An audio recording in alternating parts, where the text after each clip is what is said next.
Welcome to the Banker Lamp. Please enjoy the video. In this video, I will explain how to make a keyboard sketch. To begin, open your preferred digital drawing software, ensuring it supports multiple layers for flexibility.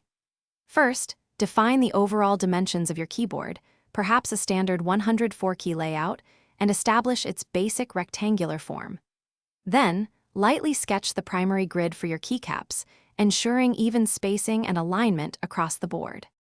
Next, focus on the individual keycaps.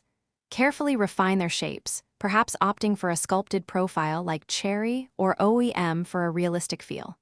Precisely add the legends and symbols to each key, ensuring legibility and correct placement.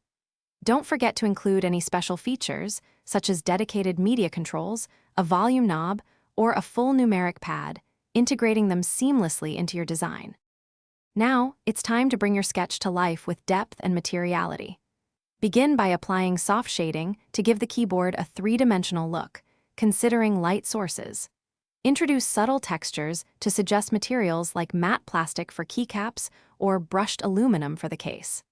Strategically place highlights and shadows to define the crisp edges of each key and the overall contours of the keyboard body. Finally, let's refine your keyboard sketch for presentation.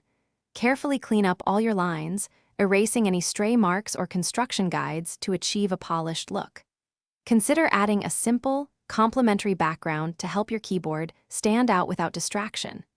Take a moment to review the entire sketch, ensuring consistency in style, proportion, and overall visual appeal before sharing your completed design. Thanks for watching. If this was helpful, leave a like and consider subscribing. See you next time.